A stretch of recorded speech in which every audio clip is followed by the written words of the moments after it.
7ാം class basic science part 2.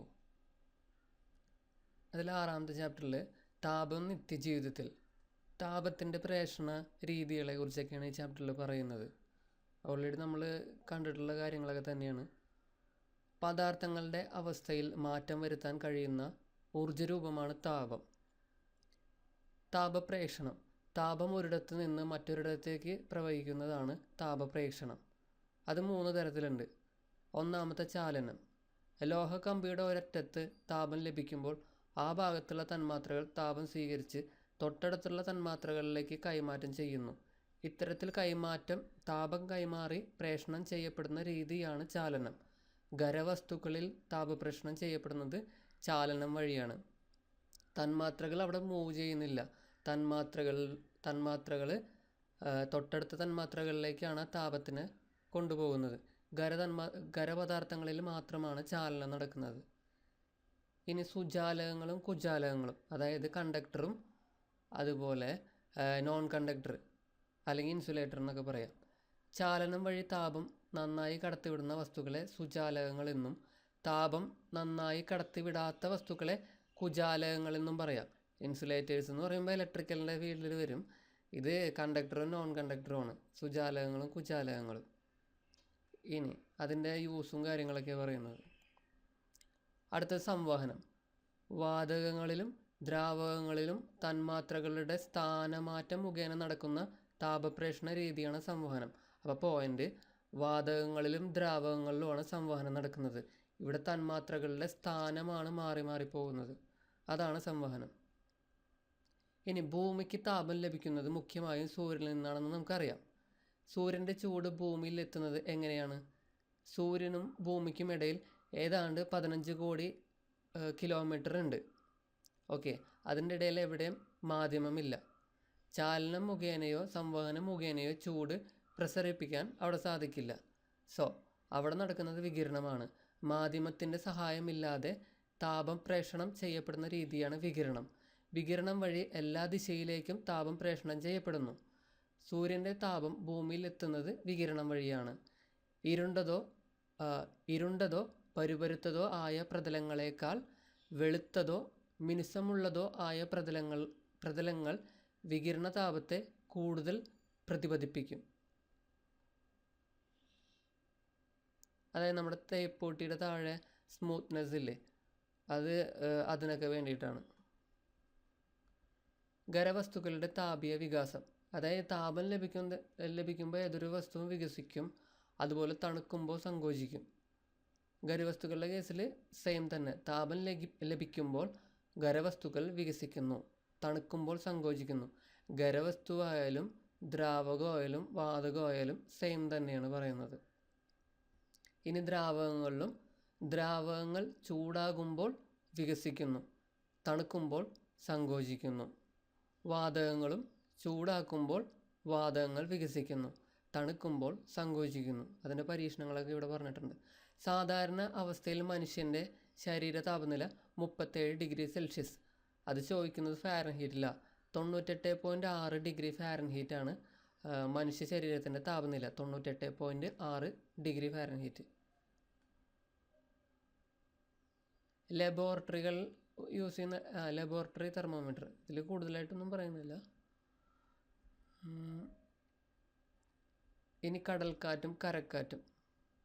കടൽക്കാറ്റ് ജലത്തേക്കാൾ വേഗത്തിൽ കര ചൂടുപിടിക്കുകയും വേഗത്തിൽ തണുക്കുകയും ചെയ്യുന്നു. അതുകൊണ്ട് പകൽ സമയങ്ങളിൽ കരയ്ക്ക് കടലിനേക്കാൾ ചൂട് കൂടുതലാണ്.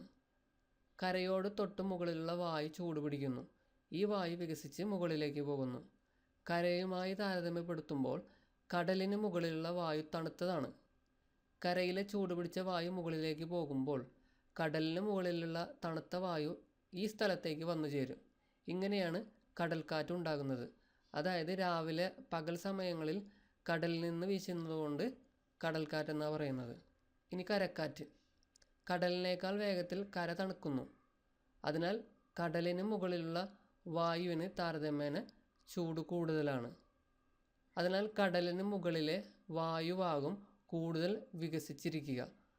അപ്പോൾ കരയുടെ മുകളിലുള്ള തണുത്ത വായു കടലിലേക്ക് പ്രവഹിക്കുന്നു. ഇത് കരക്കാറ്റിന് കാരണമാകുന്നു. അതായത് കാറ്റ് എവിടെ നിന്നാണോ വരുന്നത് അതായിരിക്കും അതിൻ്റെ പേര്. എവിടെ നിന്നാണോ വരുന്നത് അങ്ങനെയായിരിക്കും അതിൻ്റെ പേരിടുക. അപ്പോൾ രാത്രി കാലങ്ങളിൽ കരക്കാറ്റായിരിക്കും. ഓക്കെ, ഈ ഒരു ചാപ്റ്റർ ഇത്രയേ ഉള്ളൂ, ചെറിയ ചാപ്റ്ററാണ്. അടുത്ത ചാപ്റ്റർ മനുഷ്യ ശരീരം ഒരു വിസ്മയം. രക്തപര്യന വ്യവസ്ഥ, വിസർജനം, നാഡീയ ഏകോപനം. ഈ 3 കണ്ടൻ്റാണ് ഇതിനകത്തുള്ളത്. രക്തപര്യന വ്യവസ്ഥ. രക്തപര്യന വ്യവസ്ഥയിലെ പ്രധാനപ്പെട്ട ഭാഗങ്ങൾ രക്തമുണ്ട്, രക്തക്കുഴലുകളുണ്ട്, ഹൃദയമുണ്ട്. ഇത് 3 ചേർന്നാണ് രക്തപര്യന വ്യവസ്ഥ.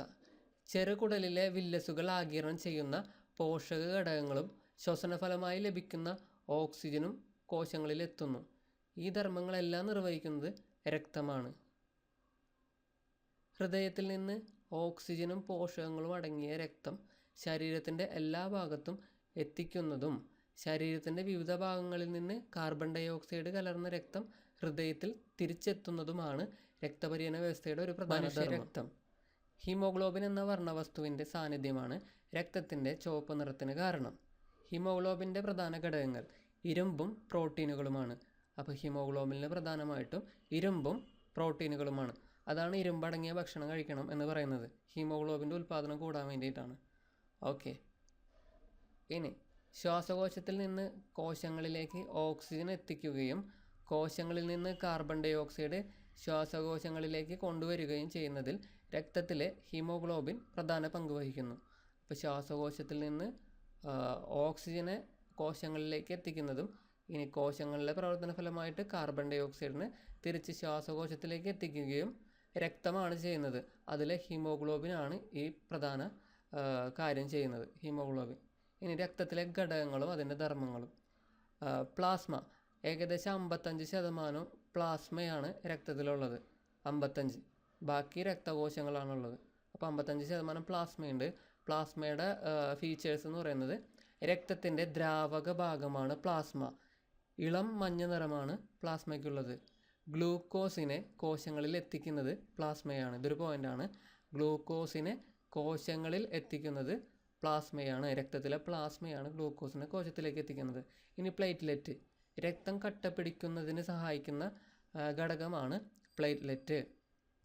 ചുവന്ന രക്തകോശം, റെഡ് ബ്ലഡ് സെല്ല്. ഇതിൻ്റെ ആകൃതി ഡിസ്കിൻ്റെ ആകൃതിയാണ്. ഏറ്റവും കൂടുതലുള്ളതും ചുവന്ന രക്താണുക്കളാണ്. അതിൻ്റെ ആകൃതി ഡിസ്ക് ആകൃതിയാണ്. ഇതിന് പ്രത്യേകിച്ച് മർമ്മമില്ല, ന്യൂക്ലിയസ് ഇല്ലാത്തതാണ്. ഇനി മർമ്മത്തോടു കൂടിയ ചുവന്ന രക്താണുള്ള ഒരു ജീവിയുണ്ട്, അതാണ് ഒട്ടകം. അപ്പോൾ മർമ്മമില്ല എന്നുള്ളതാണ് രക്തകോശം, ചുവന്ന രക്താണുവിൻ്റെ പ്രത്യേകത. ഹീമോഗ്ലോബിൻ അടങ്ങിയിരിക്കുന്നത് ഈ ചുവന്ന രക്താണുവിലാണ്. ഹീമോഗ്ലോബിൻ അടങ്ങിയിരിക്കുന്നത് ചുവന്ന രക്താണുവിലാണ്. ഹീമോഗ്ലോബിൻ്റെ പ്രധാന കാര്യം നമ്മൾ പറഞ്ഞു, ഓക്സിജൻ, കാർബൺ ഡൈ ഓക്സൈഡ് എന്നിവയെ ട്രാൻസ്ഫർ ചെയ്യിക്കുന്നത് ഹീമോഗ്ലോബിനാണ്. അതായത് ഹീമോഗ്ലോബിനിലുള്ള ഇരുമ്പ് പ്രധാനമായിട്ടും ഈ ഓക്സിജനും കാർബൺ ഡൈ ഓക്സൈഡിനെ വിനിമയം ചെയ്യാൻ സഹായിക്കുന്നുണ്ട്. അടുത്തത് വെളുത്ത രക്തകോശം, വെളുത്ത രക്താണു. ഇതിന് പ്രത്യേകിച്ച് ആകൃതിയൊന്നുമില്ല, പിന്നെ പ്രത്യേകത മർമ്മമുണ്ട് എന്നുള്ളതാണ്. പിന്നെ രോഗാണുക്കളെ നശിപ്പിക്കുന്നത് വെളുത്ത രക്തകോശങ്ങളാണ്. ഈ വെളുത്ത രക്തകോശങ്ങളിൽ പല പല രക്തകോശങ്ങളുണ്ട്. ഓക്കെ, 5 ടൈപ്പ് വേറെ രക്തകോശങ്ങളുണ്ട്. അപ്പോൾ വെളുത്ത രക്തകോശം ആകൃതിയില്ല, മർമ്മമുണ്ട്, രോഗാണുക്കളെ നശിപ്പിക്കുന്നു. പ്ലാസ്മയുടെ എന്തായിരുന്നു? ദ്രാവക ഭാഗം, ഇളം മഞ്ഞ നിറം, ഗ്ലൂക്കോസിനെ കോശങ്ങളിൽ എത്തിക്കുന്നത് പ്ലാസ്മയാണ്. ഓക്കെ, ചുവന്ന രക്താണു, ഡിസ്കിൻ്റെ ആകൃതിയാണ്, മർമ്മമില്ല. ഹീമോഗ്ലോബിൻ ചുവന്ന രക്താണുവിലാണുള്ളത്. ഹീമോഗ്ലോബിൻ്റെ പ്രവർത്തനം ഓക്സിജൻ, കാർബൺ ഡൈ ഓക്സൈഡിനെ വിനിമയം ചെയ്യുന്നു. ഇനി രക്തപര്യനത്തിലെ രക്തക്കുഴലുകളെ കുറിച്ച് പറയാം. ധമനി, സിര, ലോമികൾ, ഇതാണ് നമുക്കറിയാവുന്നത്. അപ്പോൾ എന്താണ് ധമനി? ഹൃദയത്തിൽ നിന്ന് ഓക്സിജൻ കൂടുതലുള്ള, അതായത് ശുദ്ധമായിട്ടുള്ള രക്തം എന്ന് വേണമെങ്കിൽ പറയാം. ഓക്സിജൻ ഉള്ളതുകൊണ്ടാണ് ശുദ്ധരക്തം എന്ന് പറയുന്നത്. ഹൃദയത്തിൽ നിന്ന് ഓക്സിജൻ കൂടുതലുള്ള രക്തം ശരീരത്തിൻ്റെ വിവിധ ഭാഗങ്ങളിലേക്ക് കൊണ്ടുപോകുന്ന കുഴലാണ് ധമനി. ഇനി ശരീരത്തിൻ്റെ വിവിധ ഭാഗങ്ങളിൽ നിന്ന് കാർബൺ ഡൈ ഓക്സൈഡ് കലർന്നത്, അതായത് അശുദ്ധമായിട്ടുള്ള രക്തം ഹൃദയത്തിലേക്ക് കൊണ്ടുപോകുന്നത് സിരയാണ്. അപ്പോൾ സിരയാണ് ഹൃദയത്തിലേക്ക് രക്തം കൊണ്ടുപോകുന്നത്. ഇനി സിരയെയും ധമനിയെയും ബന്ധിപ്പിക്കുന്ന നേർത്ത കുഴലാണ് ലോമിക. ഇത്രയുമാണ് ഈ 3 രക്തക്കുഴലുകൾ. ഇനി ഹൃദയത്തിനെ കുറിച്ച് പറയാം. രക്തപര്യന വ്യവസ്ഥയുടെ കേന്ദ്രമാണ് ഹൃദയം. ശരീരത്തിൻ്റെ എല്ലാ ഭാഗങ്ങളിലേക്കും രക്തം പമ്പ് ചെയ്യുന്നത് ഹൃദയമാണ്. ഹൃദയം എവിടെയുള്ളത്? ഔരസാശയത്തിൽ. ഇരു ശ്വാസകോശങ്ങൾക്കും ഇടയിൽ വാരിയലുകളാൽ സംരക്ഷിക്കപ്പെട്ടിരിക്കുന്നതാണ് ഹൃദയം. ഓക്കെ, ഹൃദയത്തിൻ്റെ വലിപ്പം എന്ന് പറയുന്നത് നമ്മുടെ കൈമുഷ്ടിയുടെ വലിപ്പമാണ് ഉള്ളത്. ഹൃദയത്തെ ആവരണം ചെയ്യുന്ന ഇരട്ട സ്ഥലത്തിൻ്റെ പേരാണ് പെരികാർഡിയം. കാർഡിയോളജി എന്ന് പറയുമ്പോൾ ഹൃദയമല്ലേ, അപ്പോൾ പെരികാർഡിയം. മനുഷ്യ ഹൃദയത്തിന് 4 അറകളാണുള്ളത്. 2 ഓറിക്കിളുകളും 2 വെൻട്രിക്കിളുകളും, അല്ലെങ്കിൽ 2 ഏട്രിയം 2 വെൻട്രിക്കിൾ, അങ്ങനെ 4 അറകളുണ്ട് മനുഷ്യ ഹൃദയത്തിന്. ഇനി കുറച്ച് ജീവികളും അതിൻ്റെ ഹൃദയ അറകളും. മനുഷ്യനെ പോലെ തന്നെ കോഴികൾക്കും 4 അറകളുണ്ട്. ഓക്കെ, ഇനി തവളയാണെങ്കിൽ തവള 3 ആയിട്ടല്ല എഴുതുക, അപ്പോൾ 3 അറകൾ തവളയ്ക്കുണ്ട്. ഇനി ഫിഷ് ആണെങ്കിൽ 2 അറയാണുള്ളത്, ഫിഷ് 2 അറ. പാറ്റകൾ 13 അറകൾ. ഇനി മണ്ണിരയാണെങ്കിൽ 5 ജോഡി പാർശ്വഹൃദയങ്ങൾ.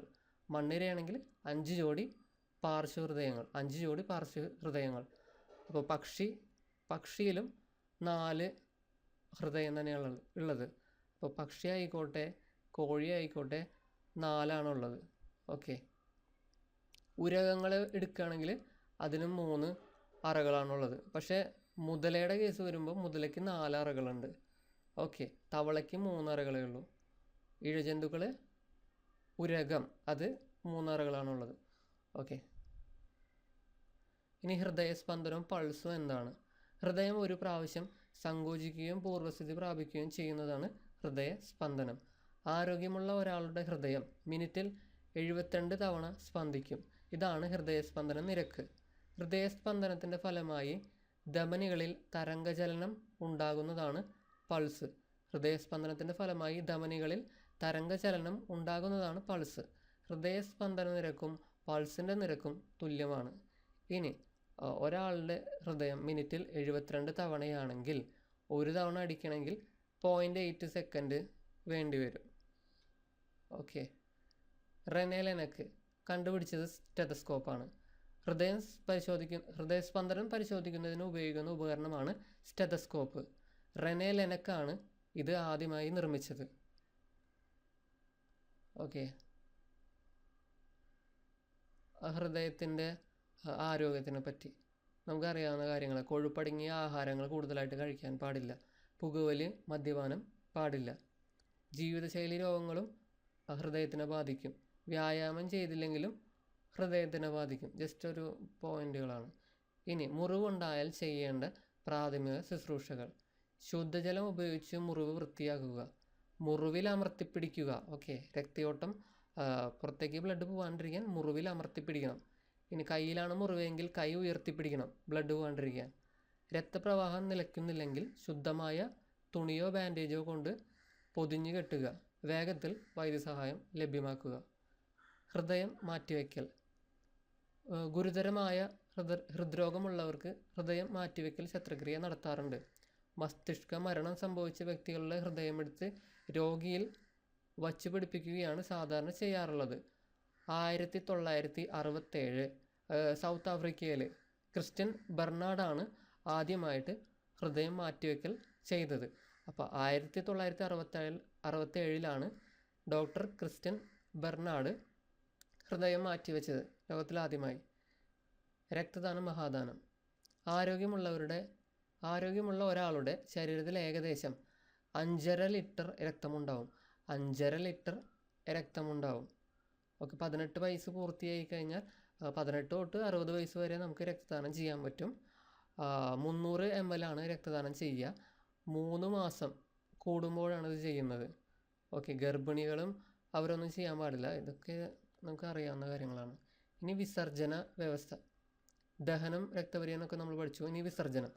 ജീവൽ പ്രവർത്തനങ്ങളുടെ ഫലമായി ഉണ്ടാകുന്ന യൂറിയ, അധികമുള്ള ജലം, ലവണങ്ങൾ എന്നിവ ശരീരത്തിൽ നിന്ന് പുറന്തള്ളുന്ന പ്രക്രിയയാണ് വിസർജനം. പ്രധാനപ്പെട്ട വിസർജന അവയവമാണ് വൃക്ക. മനുഷ്യ ശരീരത്തിലെ അരിപ്പ എന്നറിയപ്പെടുന്നത് വൃക്കയാണ്. ഓക്കെ, പയർവിത്തിൻ്റെ ആകൃതിയിലുള്ള ഇവ ഉദരാശയത്തിൽ നട്ടലിൻ്റെ ഇരുവശങ്ങളിലുമായാണ് കാണപ്പെടുന്നത്. വൃക്കയിലേക്ക് രക്തം എത്തിക്കുന്നത് വൃക്കാധമനിയാണ്. വൃക്കാധമനി വഴി എത്തുന്ന രക്തത്തിൽ യൂറിയ, ഗ്ലൂക്കോസ്, ലവണങ്ങൾ, ഓക്സിജൻ, മറ്റു ഘടകങ്ങൾ എന്നിവ ഉണ്ടായിരിക്കും. എന്നാൽ അരിക്കലിന് ശേഷം വൃക്കാസിരയിലൂടെ തിരിച്ചു പോകുന്ന രക്തത്തിൽ യൂറിയ, ഗ്ലൂക്കോസ്, ലവണം, ഓക്സിജൻ, മറ്റു ഘടകങ്ങൾ എന്നിവയുടെ അളവ് താരതമ്യേന കുറവായിരിക്കും. ഇത്തരത്തിൽ വൃക്കയിൽ അരിക്കലിന് വിധേയമായ രക്തത്തിലെ മാലിന്യങ്ങൾ മൂത്രത്തിലൂടെ പുറന്തള്ളപ്പെടുന്നു. ശരിയായ അളവിൽ ജലം, ലവണങ്ങൾ എന്നിവ ശരീരത്തിൽ നിലനിർത്തുന്നതിന് വൃക്കകൾക്ക് പ്രധാന പങ്കുണ്ട്.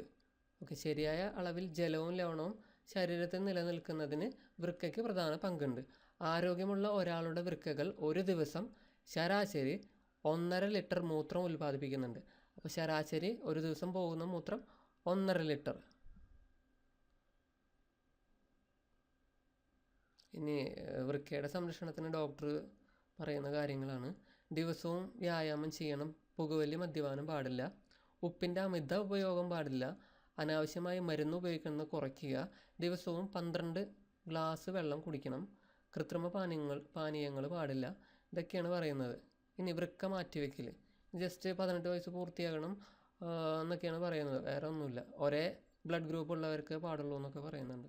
ഇനി വിയർക്കലിനെ കുറിച്ച് പറയുന്നുണ്ട്. നമ്മൾ വൃക്കേനെ മാത്രമല്ല വിസർജനാവയവമായിട്ട് കണക്കാക്കുന്നത്. ത്വക്കിലെ സ്വേദഗ്രന്ഥികളാണ് വിയർപ്പ് ഉണ്ടാക്കുന്നത്. ശരീരത്തിൽ അധികമുള്ള ജലവും ലവണങ്ങളും വിയർപ്പിലൂടെ പുറത്തു പോകുന്നു. വിയർപ്പ് ബാഷ്പമായി മാറാൻ വേണ്ട താപം നമ്മുടെ ശരീരത്തിൽ നിന്നെടുക്കുന്നു. ഇങ്ങനെ നമ്മുടെ ശരീര താപനില ക്രമീകരിച്ച് നിർത്താൻ വിയർക്കൽ സഹായിക്കുന്നു. ശരീരത്തെ പൊതിഞ്ഞ് സൂക്ഷിക്കുക, സ്പർശം അറിയുക എന്നിവയും ത്വക്കിൻ്റെ ധർമ്മങ്ങളാണ്. ഇനി വൃക്ക, ത്വക്ക് എന്നിവയെ കൂടാതെ ശ്വാസകോശവും കരളും പ്രധാന വിസർജന പ്രക്രിയകൾ നടത്തുന്നുണ്ട്. അപ്പോൾ ശ്വാസകോശത്തിനെ കുറിച്ച് പറയുകയാണെങ്കിൽ കോശങ്ങളിൽ നിന്ന് എത്തിച്ചേരുന്ന കാർബൺ ഡൈ ഓക്സൈഡിനെ പുറന്തള്ളലാണ് ശ്വാസകോശത്തിൻ്റെ പ്രവർത്തനം. ഇനി കരള് എങ്ങനെയാണ്? മനുഷ്യ ശരീരത്തിലെ ഏറ്റവും വലിയ ഗ്രന്ഥിയാണ് കരള്. രക്തത്തിലൂടെ എത്തുന്ന ഹാനികരമായ രാസവസ്തുക്കളെ ഇത് നശിപ്പിക്കുന്നു. കൂടാതെ കൊഴുപ്പിനെ ദഹിപ്പിക്കാൻ ആവശ്യമായ പിത്തരസം ഉൽപ്പാദിപ്പിക്കുന്നു. പോഷക ഘടകങ്ങൾ വിഘടിക്കുമ്പോൾ ശരീരത്തിന് ഹാനികരമായ അമോണിയ ഉണ്ടാകുന്നു. ഇതിനെ താരതമ്യേന ഹാനികരമല്ലാത്ത യൂറിയയാക്കി മാറ്റുന്നതും കരളാണ്. അപ്പോൾ കരളിനെ വേണമെങ്കിൽ വിസർജന വ്യവസ്ഥയിൽ ഉൾപ്പെടുത്താം, ശ്വാസകോശത്തെയും. ഇനി നാഡീവ്യവസ്ഥ. ശരീരത്തിലെ വിവിധ അവയവങ്ങളുടെ ഏകോപനത്തിലൂടെയാണല്ലോ എല്ലാ ശാരീരിക പ്രവർത്തനങ്ങളും സാധ്യമാകുന്നത്. നാഡീവ്യവസ്ഥയെ കുറിച്ച് പറയുമ്പോൾ സാഹചര്യങ്ങൾക്കനുസരിച്ച് പ്രതികരിക്കാൻ നമ്മെ സഹായിക്കുന്നത് നാഡീവ്യവസ്ഥയാണ്. മസ്തിഷ്കം അഥവാ തലച്ചോറ്, സുഷുമ്ന, നാഡികൾ എന്നിവ ചേർന്നതാണ് നാഡീവ്യവസ്ഥ. ശരീരത്തിലെ ഏറ്റവും പ്രധാനപ്പെട്ട അവയവമാണ് മസ്തിഷ്കം. മസ്തിഷ്കം തലയോട്ടിക്കുള്ളിൽ സംരക്ഷിക്കപ്പെട്ടിരിക്കുന്നു. വിവിധ പേശികളുടെ ചലനത്തെ നിയന്ത്രിക്കുക, ശരീരത്തിലെ പ്രവർത്തനങ്ങളെയെല്ലാം ഏകോപിപ്പിച്ച് വിവിധ കോശങ്ങൾക്ക് വേണ്ട മാർഗനിർദ്ദേശങ്ങൾ നൽകുക തുടങ്ങിയവ മസ്തിഷ്കത്തിൻ്റെ പ്രധാന പ്രവർത്തനങ്ങളാണ്. കാഴ്ച, കേൾവി, ഓർമ്മ, ഭാവന, വികാരങ്ങൾ, ബുദ്ധി എന്നിവയുടെയെല്ലാം കേന്ദ്രം മസ്തിഷ്കമാണ്. ഏറ്റവും ആധുനിക കമ്പ്യൂട്ടർ പോലും കാര്യക്ഷമതയിൽ മസ്തിഷ്കത്തിന് പിന്നിലാണ്. മുൻകൂട്ടി തയ്യാറാക്കിയ സോഫ്റ്റ്വെയർ അനുസരിച്ച് പ്രവർത്തിക്കുന്ന സിസ്റ്റമാണ് കമ്പ്യൂട്ടറിൻ്റെ. എന്നാൽ മസ്തിഷ്കത്തിനാകട്ടെ ചുറ്റുപാടിനോട് പ്രതികരിക്കാനും പുതിയ കാര്യങ്ങൾ പഠിക്കാനും സങ്കല്പിക്കാനും കഴിയും. ഉണർന്നിരിക്കുമ്പോൾ മാത്രമല്ല, ഉറങ്ങുമ്പോഴും മസ്തിഷ്കത്തിൽ പ്രവർത്തനങ്ങൾ നടക്കുന്നുണ്ട്. എല്ലാ ശാരീരിക പ്രവർത്തനങ്ങളെയും നിയന്ത്രിക്കുകയും ഏകോപിപ്പിക്കുകയും ചെയ്യുന്നതാണ് നാഡീവ്യവസ്ഥ. എല്ലാ ശാരീരിക പ്രവർത്തനങ്ങളെയും നിയന്ത്രിക്കുകയും ഏകോപിപ്പിക്കുകയും ചെയ്യുന്നത് നാഡീവ്യവസ്ഥയാണ്. മദ്യം, മയക്കുമരുന്ന് എന്നിവയുടെ ഉപയോഗം നാഡീവ്യവസ്ഥയുടെ പ്രവർത്തനത്തെ സാരമായി ബാധിക്കും. ഇനി കൗമാരവും ആരോഗ്യവും. എന്താണ് കൗമാര കാലഘട്ടം എന്ന് പറയുന്നത്? 10 വയസ്സ് തൊട്ട് 19 വയസ്സ് വരെ 10 വയസ്സ് തൊട്ട് 19 വയസ്സ് വരെ ആണ് കൗമാരം എന്ന് പറയുന്നത്. ഈ സമയത്ത് തലച്ചോറിൻ്റെ വികാസം, ഉയരത്തിലും തൂക്കത്തിലും പെട്ടെന്നുണ്ടാകുന്ന വർധനവ്, ഗ്രന്ഥികളുടെ വർദ്ധിച്ച പ്രവർത്തനക്ഷമത എന്നിവയെല്ലാം ഈ ഘട്ടത്തിൽ നടക്കുന്നുണ്ട്. ഇനി ആൺകുട്ടികളിലും പെൺകുട്ടികളിലും വരുന്ന ശാരീരിക മാറ്റം. ആൺകുട്ടികളിലും പെൺകുട്ടികളും സെയിം തന്നെ. വളർച്ച ത്വരിതപ്പെടുന്നു. പ്രത്യുൽപാദന അവയവങ്ങളുടെ വളർച്ച വേഗത്തിലാകുന്നു. ജനനേന്ദ്രിയ ഭാഗം, കക്ഷം, മാറിടം, മുഖം എന്നിവിടങ്ങളിൽ രോമവളർച്ച കൂടുന്നു. ശബ്ദത്തിന് ഗാംഭീര്യം ആൺകുട്ടികളിൽ കൂടുന്നു. ഇനി പെൺകുട്ടികളിൽ സൗകുമാര്യം കൂടുന്നു. ഇനി ബീജോത്പാദനം ആരംഭിക്കുന്നു ആൺകുട്ടികളിൽ. പെൺകുട്ടികളിൽ അണ്ടോത്സർജനം തുടങ്ങുന്നു, ആർത്തവം ആരംഭിക്കുന്നു. ഓക്കെ, അപ്പോൾ എന്താണ് മെൻസ്ട്രേഷൻ അഥവാ ആർത്തവം? എല്ലാ മാസവും പ്രത്യുൽപാദനത്തിനുള്ള പല ഒരുക്കങ്ങളും ഒരു സ്ത്രീയുടെ ഗർഭാശയത്തിൽ നടക്കുന്നുണ്ട്. ഗർഭാശയത്തിൻ്റെ ആന്തരപാളിയിൽ ധാരാളം രക്തലോമികളും കലകളും രൂപപ്പെടുന്നു. എന്നാൽ ഗർഭധാരണം നടക്കാതെ വന്നാൽ ഈ ഒരുക്കങ്ങൾ വെറുതെയാകുന്നു. അപ്പോൾ പുതിയതായി രൂപപ്പെട്ട രക്തലോമികൾ പൊട്ടും. രക്തലോമികളും മറ്റു കലകളും ഗർഭാശയത്തിൽ നിന്ന് അടർന്നു മാറുകയും രക്തത്തോടൊപ്പം ഇവയെല്ലാം ശരീരത്തിൽ നിന്ന് പുറന്തള്ളപ്പെടുകയും ചെയ്യും. ഈ പ്രക്രിയയാണ് ആർത്തവം. ഇത് 7 ദിവസം വരെ നീണ്ടു നിന്നേക്കാം. ആർത്തവത്തിന് മുന്നോടിയായും ആർത്തവ സമയത്തും കലശലായ അടിവയർ വേദന, ഛർദി, നടുവേദന, കാലിന് കഴപ്പ് തുടങ്ങിയ ലക്ഷണങ്ങൾ ചിലർക്ക് അനുഭവപ്പെടാറുണ്ട്.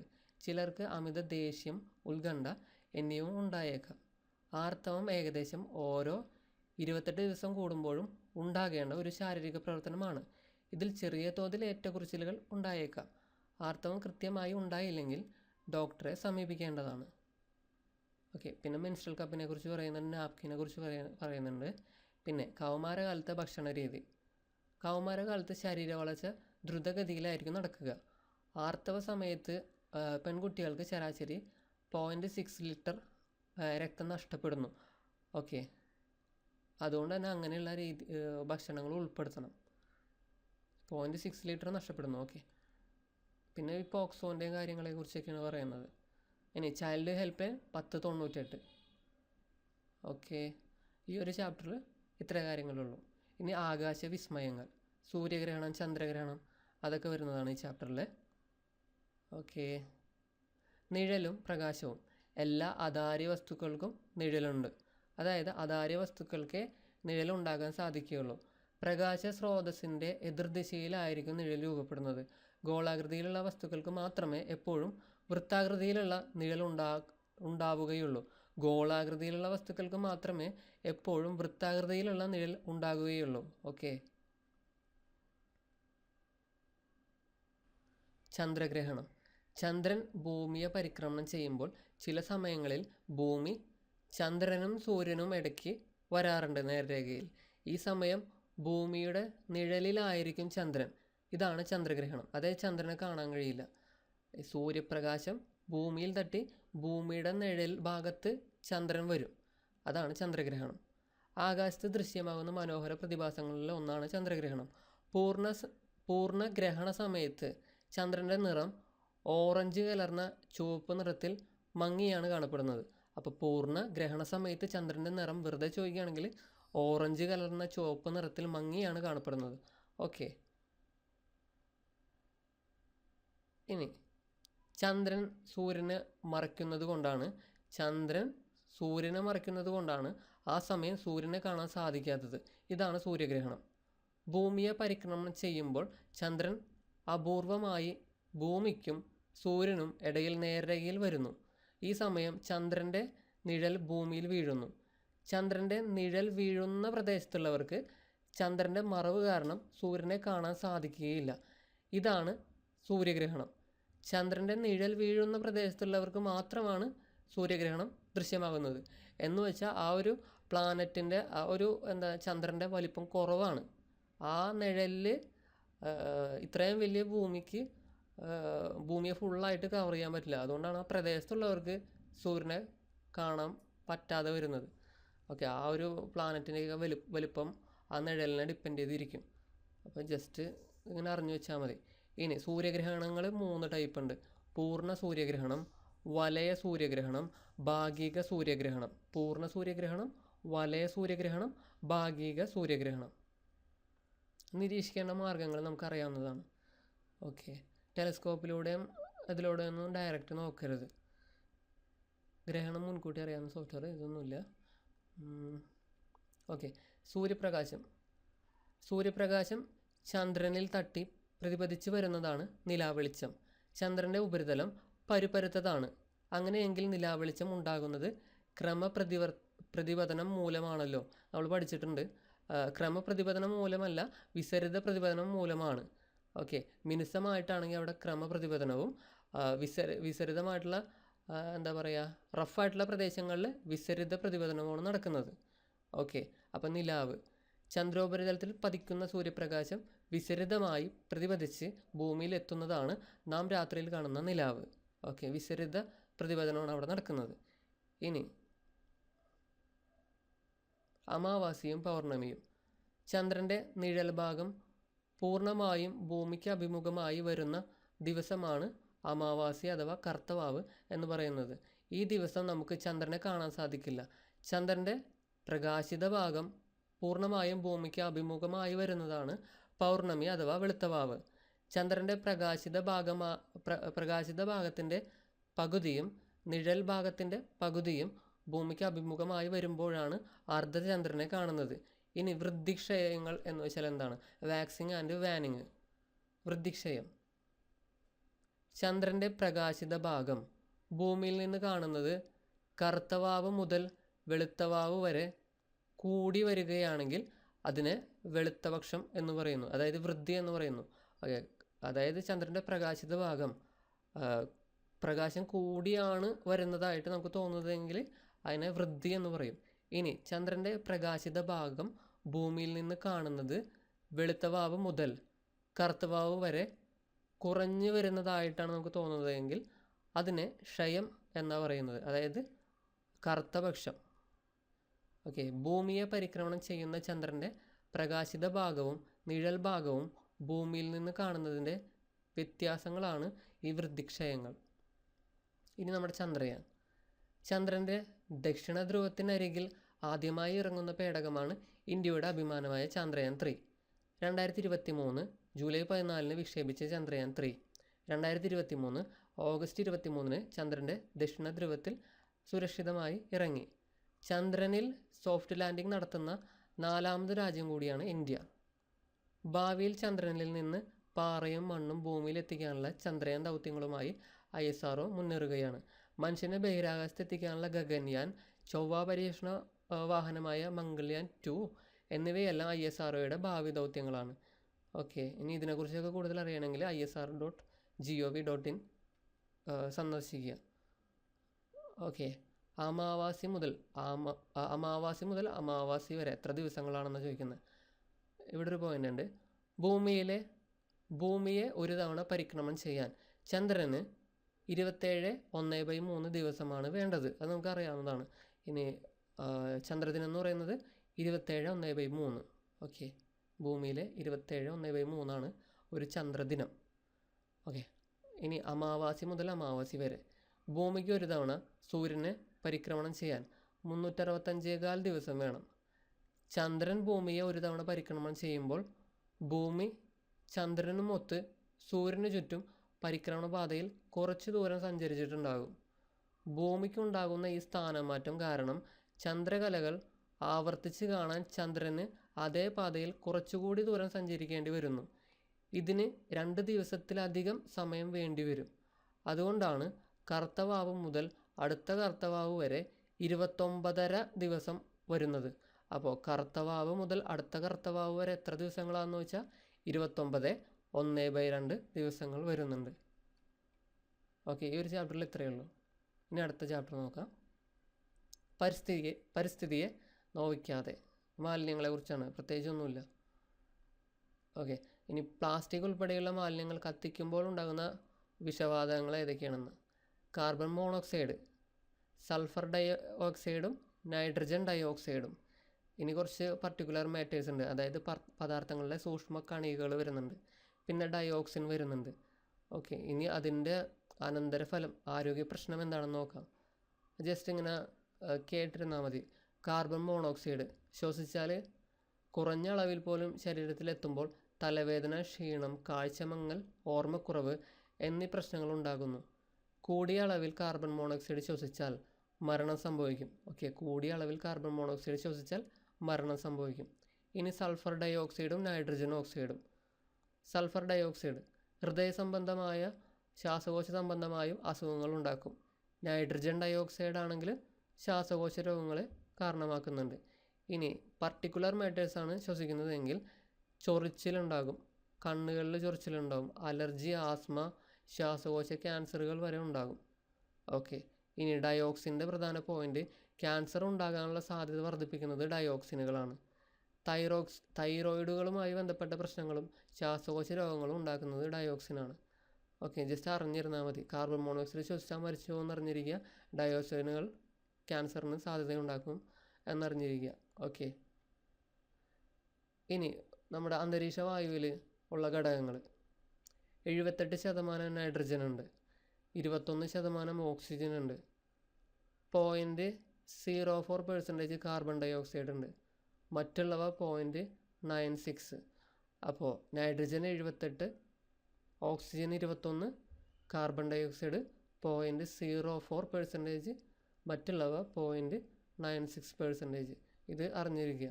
ഓക്കെ, വായുമലിനീകരണം നമുക്കറിയാവുന്നതാണ്.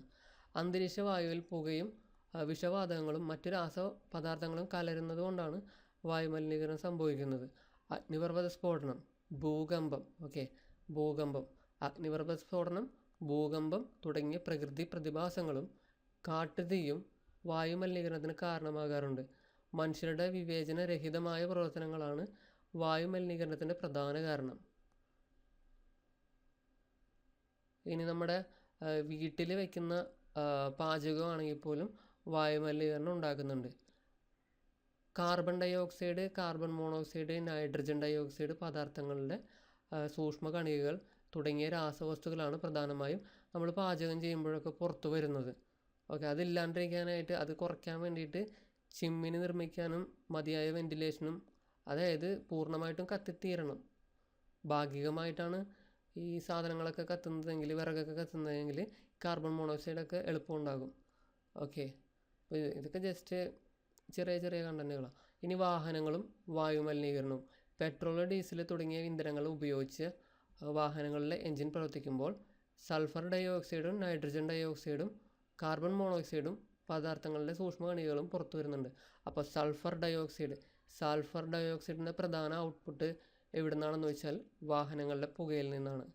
ഓക്കെ, സൾഫർ ഡൈ ഓക്സൈഡിൻ്റെ പ്രധാന സ്രോതസ് എവിടെ നിന്നാണെന്ന് വെച്ചാൽ വാഹനങ്ങളുടെ പുകയിൽ നിന്ന്.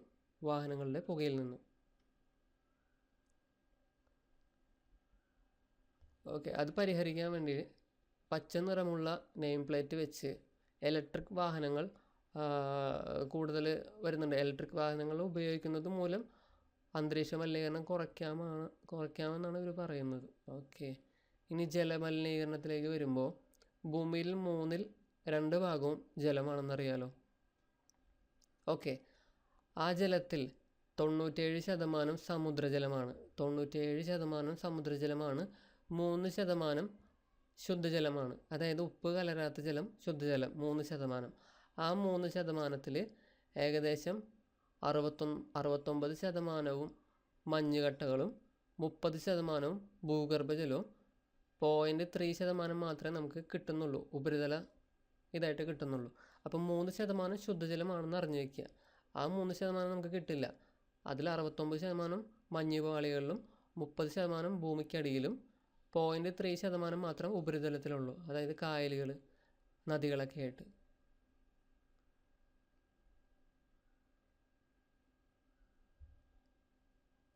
ഓക്കെ, യൂട്രോഫിക്കേഷൻ ഇതെന്തായാലും അറിഞ്ഞിരിക്കണം. യൂട്രോഫിക്കേഷൻ എന്ന് വെച്ചാൽ ജലാശയങ്ങളിൽ ആൽഗ പോലുള്ള ജലസസ്യങ്ങളുടെ അമിത വളർച്ചയ്ക്ക് യൂട്രോഫിക്കേഷൻ എന്ന പ്രതിഭാസം കാരണമാകുന്നു. നൈട്രജനാണ് പ്രധാന കണ്ടന്റ്. നൈട്രജൻ കലർന്ന രാസവസ്തുക്കളും മറ്റും ഒഴുകിയെത്തുന്ന ജലാശയങ്ങളിലാണ് ഇത് സംഭവിക്കുന്നത്. ഇങ്ങനെ ഒഴുകിയെത്തുന്ന അധിക പോഷക ഘടകങ്ങളാണ് ജലസസ്യങ്ങളുടെ അമിത വളർച്ചയ്ക്ക് കാരണമാകുന്നത്. ഈ സസ്യങ്ങൾ ജലത്തിൽ ലയിച്ചു ചേർന്നിരിക്കുന്ന ഓക്സിജൻ അമിതമായിട്ട് ഉപയോഗിക്കുന്നു. ഇതുമൂലം ജലത്തിലെ മറ്റ് സസ്യങ്ങൾക്കും ജന്തുക്കൾക്കും ഓക്സിജൻ ലഭിക്കാതെ നശിക്കുകയും ജലത്തിൽ നിലനിന്നിരുന്ന ആവാസവ്യവസ്ഥ തകിടം മറിയുകയും ചെയ്യുന്നതാണ് യൂട്രോഫിക്കേഷൻ എന്ന് പറയുന്നത്. ഇനി മാലിന്യം വരുന്ന വഴികളൊക്കെ പറയുന്നത്, ഒഴുക്കി വിടാതിരിക്കുക. ഇനി കുടിവെള്ളം ശുദ്ധീകരിക്കാൻ ഉപയോഗിക്കുന്ന ചില മാർഗങ്ങൾ. തിളപ്പിക്കലെന്ന് പറയുമ്പോൾ കുറഞ്ഞത് 1 മിനിറ്റ് നേരമെങ്കിലും തിളപ്പിച്ചാൽ ജലത്തിലെ സൂക്ഷ്മജീവികൾ നശിക്കും. എന്നാൽ അലിഞ്ഞു ചേർന്നിട്ടുള്ള ഘടകങ്ങൾ നശിക്കില്ല, നിലനിൽക്കും. അരിക്കലാണെങ്കിൽ ജലത്തിലുള്ള അലേയ മാലിന്യങ്ങളെ അരിപ്പ ഉപയോഗിച്ച് വേർതിരിക്കുന്നു. എന്നാൽ സൂക്ഷ്മജീവികളും അതുപോലെ ഘടകങ്ങളും നീക്കം ചെയ്യപ്പെടുന്നില്ല. ഇനി അടിയിക്കാൻ വെച്ചാൽ ജലത്തിലുള്ള അലേയ മാലിന്യങ്ങളെ അടിയിക്കാൻ അനുവദിക്കുന്നു. മുകളിൽ തെളിഞ്ഞ ജലത്തെ വേർതിരിച്ച് ഉപയോഗിക്കാം. സൂക്ഷ്മജീവികളും ഘടകങ്ങളൊന്നും പോകില്ല. ഇനി ക്ലോറിനേഷൻ ആണ് ചെയ്യുന്നതെങ്കിൽ ശരിയായ അളവിൽ ബ്ലീച്ചിങ് പൗഡർ ചേർത്താൽ ജലത്തിലെ സൂക്ഷ്മജീവികൾ നശിക്കും. എന്നാൽ ഘടകങ്ങൾ അപ്പോഴും മാറുന്നില്ല. ഡിസ്റ്റിലേഷനാണ് ഒരു മാർഗം. ജലം തിളപ്പിച്ച് നീരാവിയാക്കുകയും അതിനെ തണുപ്പിച്ച് ശുദ്ധജലം ശേഖരിക്കുകയും ചെയ്യുന്ന മാർഗമാണ് ഡിസ്റ്റിലേഷൻ. ഇങ്ങനെ ശേഖരിക്കുന്ന ജലത്തിൽ അലിഞ്ഞു ചേർന്നിട്ടുള്ള ഘടകങ്ങൾ ഉണ്ടാകില്ല. ഇവിടെ ആ ഘടകങ്ങൾ ഉണ്ടാകില്ല. ഓക്കെ, അപ്പോൾ ഈ ഒരു ചാപ്റ്ററിൽ ഓക്കെ അവസാന പോയിൻ്റാണ് മാലിന്യ സംസ്കരണ ശാസ്ത്രീയ രീതികൾ. മാലിന്യങ്ങളെ അവ ഉണ്ടാകുന്ന സ്ഥലത്ത് തന്നെ സംസ്കരിക്കുന്നതാണ് ഏറ്റവും ഉചിതമായ മാർഗം. ഇത് ഉറവിട മാലിന്യ സംസ്കരണം എന്നറിയപ്പെടുന്നു. മാലിന്യങ്ങളെ ഉറവിടത്തിൽ തന്നെ തരംതിരിക്കുക എന്നതാണ് അതിൻ്റെ ആദ്യഘട്ടം. ജൈവ മാലിന്യങ്ങളെ സൂക്ഷ്മാണുക്കളുടെ സഹായത്തോടെ ചെറുരാസ സംയുക്തങ്ങളായി വിഘടിപ്പിക്കാൻ കഴിയും. ഇവ ജീർണിച്ചുണ്ടാകുന്ന നൈട്രേറ്റ്, ഫോസ്ഫേറ്റ്, സൾഫേറ്റ് എന്നിവ സസ്യങ്ങളുടെ വളർച്ചയ്ക്ക് സഹായകമാണ്. അതിനാൽ ഇവയെ വളമായി ഉപയോഗിക്കാൻ കഴിയുന്നു. ജൈവ മാലിന്യങ്ങൾ ശരിയായ മാർഗങ്ങളിലൂടെ സംസ്കരിച്ചാൽ മാത്രമേ അവയെ ജൈവവളമാക്കി മാറ്റാൻ കഴിയുള്ളൂ. ഗാർഹിക തലത്തിൽ ജൈവ മാലിന്യ സംസ്കരണത്തിന് 3 രീതികളുണ്ട്. മണ്ണിര കമ്പോസ്റ്റിംഗ്, വായു സമ്പർക്ക കമ്പോസ്റ്റിംഗ്, ജൈവവാതക നിർമ്മാണം അതായത് ബയോഗ്യാസ്. 3 കാര്യങ്ങൾ നമുക്കിവിടെ പറഞ്ഞിട്ടുണ്ട്. ബയോഗ്യാസ് നമുക്കറിയാലോ, ഓക്സിജൻ്റെ അഭാവത്തിൽ മാലിന്യം സംസ്കരിച്ച് ഇന്ധനമാക്കി മാറ്റുന്ന ഒരു സംവിധാനമാണ് ബയോഗ്യാസ്. ബയോഗ്യാസിലെ മെയിൻ വാതകം ഏതാണ്? മീഥേനാണ്. ഓക്കെ, ബയോഗ്യാസിൽ മീഥേനാണ്. അപ്പോൾ LPG ആണെങ്കിലോ അതിനകത്ത് ബ്യൂട്ടേനാണ് പ്രധാനമായിട്ട് വരുന്നത്. ഓക്കെ, ഇനി പ്ലാസ്റ്റിക്കിനെ കുറിച്ച് പറയുന്നുണ്ട്. കനം വളരെ കുറഞ്ഞ ഏകദേശം 40 മൈക്രോണിൽ താഴെയൊന്നും നമ്മൾ പ്ലാസ്റ്റിക് ഉപയോഗിക്കാൻ പാടില്ല.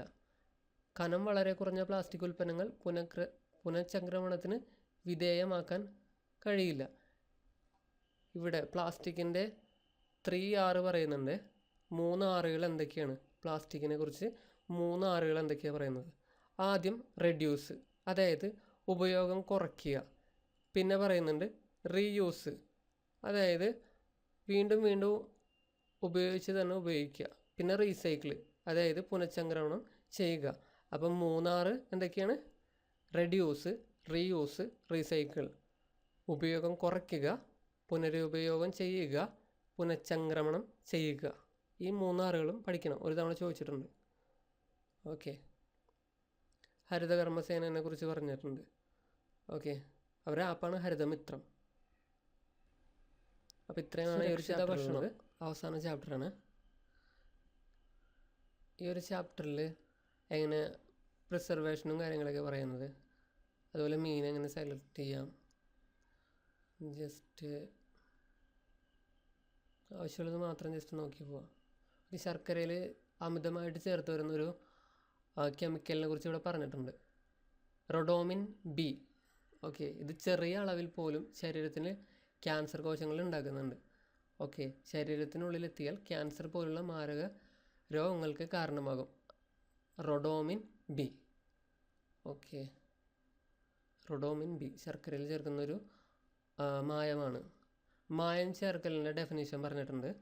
ആഹാരവസ്തുക്കളിൽ അവയോട് സാദൃശ്യമുള്ളതും വില കുറഞ്ഞതും ഗുണനിലവാരമില്ലാത്തതുമായ വസ്തുക്കൾ കലർത്തുന്നതാണ് മായം ചേർക്കൽ.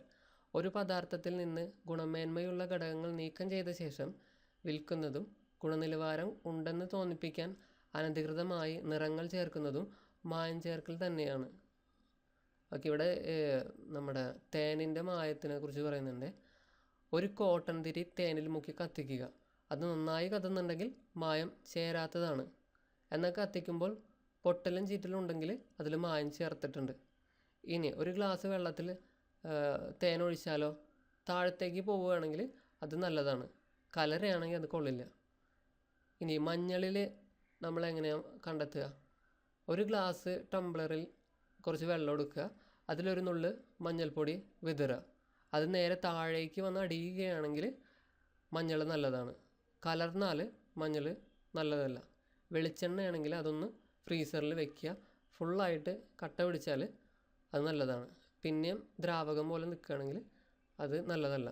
ഇനി കായം എടുത്തിട്ട് ഒരു സ്പൂണിൽ വെച്ച് കത്തിക്കുമ്പോൾ കർപ്പൂരം പോലെ കത്തുകയാണെങ്കിൽ അത് നല്ലതാണ്. ജസ്റ്റ് ഇതൊക്കെ തന്നെ ഈ ഒരു ചാപ്റ്ററിൽ പറഞ്ഞിട്ടുള്ളത്. ഇനി ബാക്ടീരിയ, ഫംഗസ് തുടങ്ങിയ സൂക്ഷ്മജീവികൾ നടത്തുന്ന വിഘടന പ്രവർത്തനങ്ങളുടെ ഫലമായാണ് പ്രധാനമായും ഭക്ഷ്യവസ്തുക്കൾ കേടുവരുന്നത്. ഉയർന്ന താപനിലയിലും വളരെ താഴ്ന്ന താപനിലയിലും സൂക്ഷ്മജീവികൾ പ്രവർത്തനരഹിതമാകും. കൂടാതെ ഈർപ്പം തീരെ ഇല്ലെങ്കിൽ ആ സാഹചര്യത്തിലും പ്രവർത്തിക്കാൻ അവർക്ക് കഴിയില്ല. വായു കടക്കാത്തൊരു സന്ദർഭത്തിലാണെങ്കിലും ഇതേപോലെ സൂക്ഷ്മജീവികൾ പ്രവർത്തിക്കില്ല. ഓക്കെ, വായു കടക്കാൻ കഴിയാത്ത വിധം പാക്ക് ചെയ്ത ആഹാര പദാർത്ഥങ്ങളിലും സൂക്ഷ്മജീവികൾ വളരില്ല, പ്രവർത്തിക്കില്ല.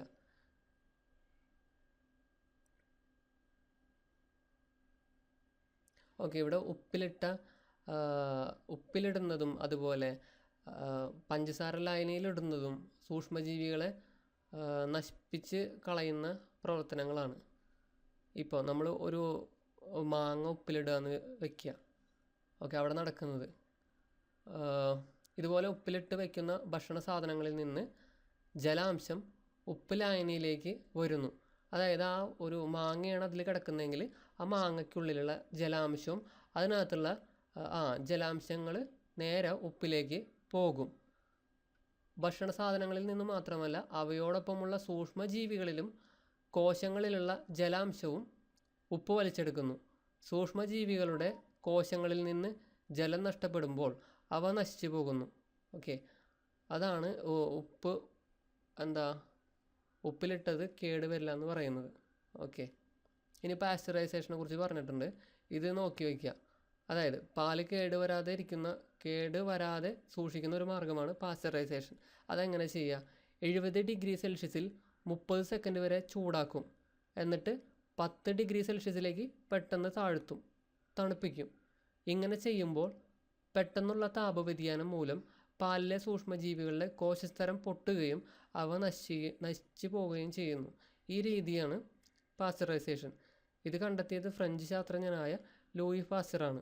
ഓക്കെ, അപ്പോൾ എന്താണ് 70 ഡിഗ്രി സെൽഷ്യസിൽ 30 സെക്കൻഡ് വരെ പാൽ ചൂടാക്കിയതിന് ശേഷം 10 ഡിഗ്രിയിലേക്ക് പെട്ടെന്ന് തണുപ്പിക്കുന്നു. ഇതാണ് പ്രോസസ്സ്. ഓക്കെ,